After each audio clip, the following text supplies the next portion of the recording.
It's a great first look, but it's time for us to watch the real deal.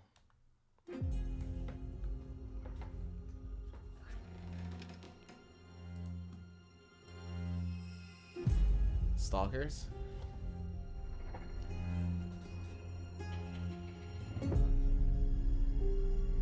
You okay? Yeah.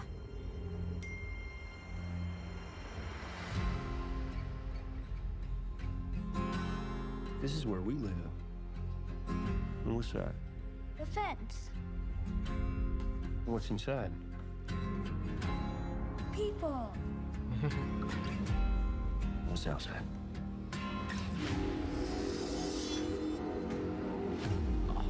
Beautiful.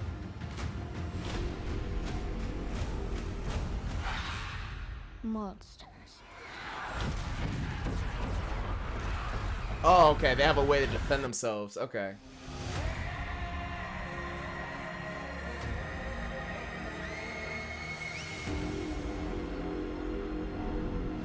By the time the sun comes up tomorrow,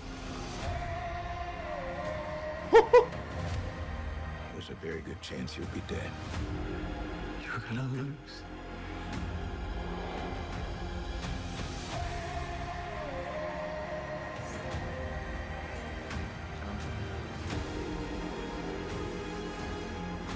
Don't you know what he did?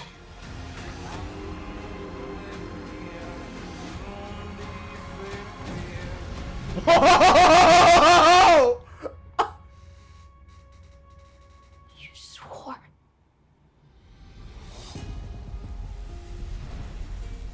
It's great. It's a great trailer. That's an amazing trailer. It's amazing because even someone like me who has played Part 2 extensively can see that there was so much love and kind of putting new stuff in there as well as doing shot for shot exactly how Part 2 is. Like, this tells me automatically is that they're going to hold on to their laurels in terms of how they're going to process the storytelling here. The other thing that I realized was promised here as well, especially with the two Seraphites or scars that they say in the game, that you see, I think the father and daughter, is that we're going to get like a third side of this what if situation of The Last of Us. Part 2, in terms of a game, does a very minimal but does it enough job to like, hey, what if Joel and Ellie was in this situation? And I think we're gonna do that again with the Seraphites a little bit. Like, hey, what if Joel and Ellie was in this situation? And how does the context of these two characters and that dynamic, no matter if we've seen them through game, TV show, movie, or what does that look like in these different situations? And what do those perspectives kind of, where do those perspectives connect and where do those clash in terms of having to survive in this world that, yet again, a story about love forces it to continue to force it to continue the clash. So I think they did a great job of doing that trailer. And even then, still not enough of Abby. You only see a little bit of the WLF, or at least her little group. So no matter what, if you're coming into this as someone who's played the second game, you still don't really know what other episodes they're going to be adding in the mix of here, and how will that affect the length of the season, especially since they plan on doing multiple seasons on this one game. But I do want to see like what they say for the most part. Oh, number one, oh my god, you swore is a new line because it's not in the game, but just her performance of that, just, I know that scene's gonna wreck a lot of people. Yeah.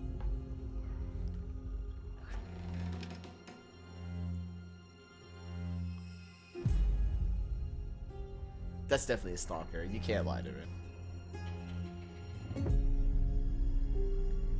You okay?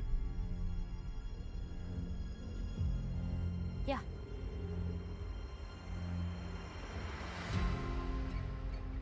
It's also hard for me because now I gotta talk about This the is where we show live. as if this is a new And thing. what's that? The fence. What's inside? People. What's outside?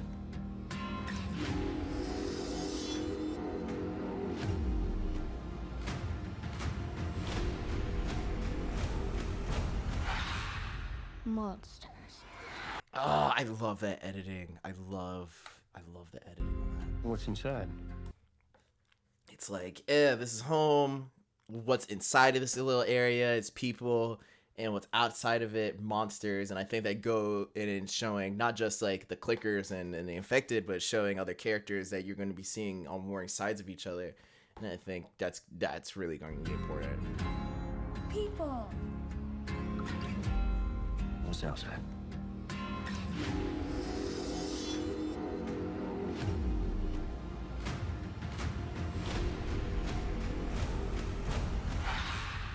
Monsters. This is going to be a crazy scene. I know that for a fact. Hopefully they go above and beyond for it, like Game of Thrones level of going above and beyond, but...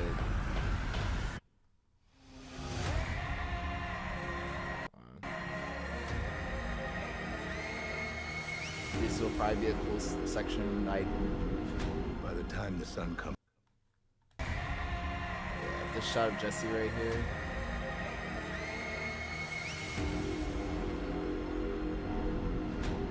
Yeah, this shot of Jesse right here. That I only see Jesse right now. I think I know what scene this is actually. Sun comes up tomorrow. There's a very good chance you'll be dead. You're gonna lose.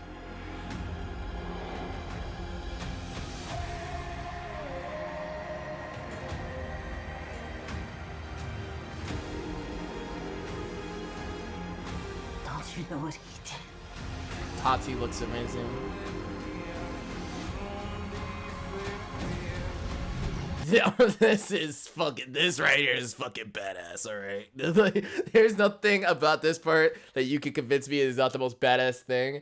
Because this just tells me, one, just like what we're seeing here. That just means the infected find a way inside during this siege, and ooh, I got some thoughts. Okay, I got some theories. Okay, all right. I'm okay. Okay, I'm really getting excited right now because I'm thinking of so much of like what this could mean and how that interacts with things that later happen. Either way, this is a great shot. You swore.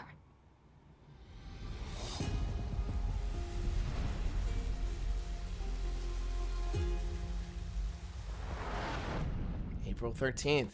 It's so much closer. I'm so glad that they did like the trailer rollouts for these in this way. I think no matter how you feel about these games and the story in general, I think automatically there's no denying how poignant they are, and especially introducing it to a new person and how that affects relationships. I think I'm really excited for how this season will go. They're really pushing and doubling down on the things I really truly love about the series. I feel like The Last of Us in general is better a series when it's focusing on other characters. We all know this Joel and Ellie story and kind of that trope, but how does that general story kind of branch onto these other individual ones that we never get to really see in shows like The Walking Dead or Game of Thrones or X, Y, and Z, shows that are about warring factions with each other. But no, this is amazing. This looks phenomenal. I'm gonna take like a minor 5-minute-ish break real quick and then come back. I go dummy. I might crash on a nigga, want my money now. Come from rags, now a nigga ain't no mummy now. Bank account with lag, now I'm back with 100 rounds. Ain't gon' dumb it down, I could've gone to Cambridge. Ain't gon' dumb it down, I should've gone to Cambridge. Ain't gon' dumb it down, why didn't I go to Cambridge? Ain't gon' dumb it down, I might just go to Cambridge. I'm at Cambridge.